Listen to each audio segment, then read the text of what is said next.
അപ്പം നമുക്കിന്നൊരു ഷേക്ക് ഉണ്ടാക്കിയാലോ? ഹൈഡ് ആൻഡ് സീക്ക് വെച്ചിട്ടുള്ളൊരു ഷേക്ക്. അപ്പോൾ welcome back to our YouTube channel Starry Sisters. അപ്പോൾ ഇപ്പോൾ ഭയങ്കര ചൂടാണല്ലോ, അപ്പം നമുക്ക് ഇച്ചിരി ആശ്വാസം കിട്ടാൻ വേണ്ടി ഒരു തണുത്ത ഷേക്ക് തന്നെ നമുക്ക് ഉണ്ടാക്കാം. അപ്പോൾ ഇതിനു വേണ്ടി വളരെ കുറച്ച് ഐറ്റംസ് മാത്രമേ ഉള്ളൂ. അപ്പം ഹൈഡ് ആൻഡ് സീക്കിന് ബിസ്ക്കറ്റ് വേണം, പിന്നെ ഒരു കവർ പാല്, പിന്നെ കുറച്ച് പഞ്ചസാര, പിന്നെ തൊട്ടടുത്ത് തന്നെ മെയിൻ ഇൻഗ്രീഡിയൻ്റ് അല്ല, മെയിൻ താരമുണ്ട്, നമ്മുടെ ജ്യൂസർ.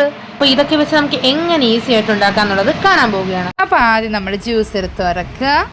ഇനി നമുക്ക് ഇതിനകത്ത് ഇൻഗ്രീഡിയൻസ് ഓരോന്നായിട്ട് ഇട്ട് തുടങ്ങാം. ആദ്യം തന്നെ നമ്മുടെ മെയിൻ ഇൻഗ്രീഡിയൻസ് ആയ ഹൈഡ് ആൻഡ് സീക്ക് ബിസ്ക്കറ്റ് അതിലേക്ക് ഇടുക. ഇങ്ങനെ ഓരോന്നായി ചടപടയെന്ന് അങ്ങോട്ട് ഇടുക. ഞങ്ങൾ ഏകദേശം ഒരു 10-12 ബിസ്ക്കറ്റ് എടുത്തിട്ടുണ്ടായിരുന്നു. ഇനി അതിനാവശ്യമായിട്ടുള്ള പാലാണ് നമ്മളിവിടെ ഒഴിക്കാൻ പോകുന്നത്. ഞങ്ങൾ നല്ല കട്ട പാല് തന്നെ എടുത്തത്, അപ്പം നല്ല കട്ടിയായിട്ട് നമുക്ക് ഇരിക്കുമല്ലോ. അപ്പോൾ പാൽക്കട്ട് രണ്ടും നമ്മൾ അതിലോട്ട് ഇട്ടെങ്കിലും കുറച്ച് അധികം പാൽ അവിടെ വന്നിട്ടുണ്ടായിരുന്നു. അപ്പോൾ ആ പാലും കൂടെ നമ്മൾ ഇതിലങ്ങ് മിക്സ് ചെയ്ത് കൊടുത്തു. അപ്പോൾ ഇത്രയും കഴിഞ്ഞപ്പോഴത്തേക്ക് നമ്മുടെ ഇൻഗ്രീഡിയൻ്റ് തീർന്നെന്നായിരുന്നു വിചാരിച്ചത്. പിന്നെയാണ് ഞങ്ങൾ ഓർത്തത് പഞ്ചസാര ഇടാൻ മറന്നെന്ന്. നമ്മളിവിടെ 2.5 സ്പൂൺ പഞ്ചസാരയാണ് യൂസ് ചെയ്തത്. ഇനി നമ്മൾ എന്താ ചെയ്യുന്നത്, നമ്മുടെ ജ്യൂസിൻ്റെ അടുപ്പെടുത്ത് അങ്ങോട്ട് അടയ്ക്കുക, എന്നിട്ട് നന്നായിട്ടൊന്ന് അടിച്ചെടുക്കുക. അപ്പോൾ ഗെറ്റ് റെഡി. എന്തിനാണ് ഗെറ്റ് റെഡി? നമ്മുടെ ഷേക്ക് അടിക്കാൻ വേണ്ടി. അപ്പോൾ നമ്മുടെ ജ്യൂസർ എടുത്ത് അങ്ങോട്ട് നമ്മൾ മിക്സിയിലോട്ട് വെക്കുക. ഇനി ടപ്പ് അടിക്കുക. അപ്പോഴത്തേക്ക് നമ്മുടെ സാധനം കയ്യിൽ സെറ്റായി കിട്ടിയിട്ടുണ്ടായിരിക്കും. എന്നാലും നമുക്കിങ്ങനെ അടിച്ചിട്ട് നോക്കാം എന്താണ് കിട്ടുന്ന ഔട്ട്പുട്ട് എന്ന്.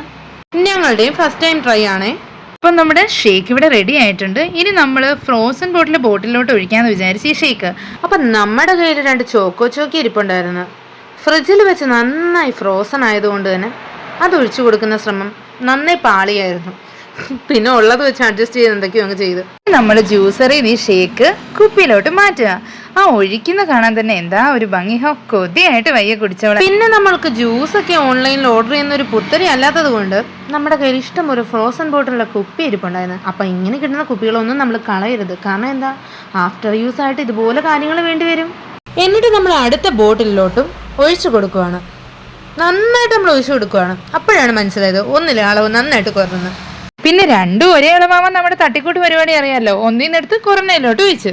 ലാസ്റ്റ് നമ്മുടെ ചോക്കി നമുക്ക് വെറുതെ വെക്കാൻ തോന്നിയില്ല. നമ്മൾ കുറച്ചും കൂടെ അതിനായിട്ടൊന്ന് പണിയെടുപ്പിച്ച്, അതായത് ചോക്കി നമ്മൾ കൊല്ലാതെ കൊന്നു.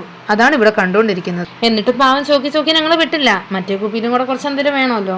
അവസാനം വീണ്ടും അതിലോട്ടും കൂടെ കുറച്ച് നമ്മൾ ആഡ് ചെയ്ത് കൊടുത്തിട്ടുണ്ട്. അപ്പോൾ സംഭവം സെറ്റ് ആയിട്ടുണ്ട്. നമ്മുടെ ഷേക്ക് ഇവിടെ സെറ്റ് ആയിട്ടുണ്ട്. പക്ഷേ കുടിക്കുന്നതിന് മുന്നേ ഫുഡിന്റെ പ്രസന്റേഷൻ ഇല്ലാതെ എന്താ ഒരു ആഘോഷം. അതുകൊണ്ട് തന്നെ മാക്സിമം അതിനെ ഏതൊക്കെ ആംഗിളിൽ നിന്ന് എടുക്കാമോ അങ്ങനെയൊക്കെ ഞങ്ങൾ പ്രസന്റേഷൻ എടുത്ത് വെച്ചിട്ടുണ്ട്. അപ്പോൾ ഇനി കൂടുതൽ സംസാരമില്ല, ഷേക്ക് അങ്ങോട്ട് കുടിക്കാന്നുള്ള ഒറ്റ ചിന്ത മാത്രമേ ഉള്ളൂ. അപ്പം നല്ല അടിപൊളി ടേസ്റ്റ് ആയിരുന്നു. അപ്പോൾ എല്ലാവരും ഇതുപോലെ ഒന്ന് ട്രൈ ചെയ്ത് നോക്കൂ. അപ്പം ഞങ്ങളുടെ ചാനൽ ഇഷ്ടപ്പെട്ടെങ്കിൽ മറക്കാതെ എല്ലാവരും സബ്സ്ക്രൈബ് ചെയ്യുക. Okay, by.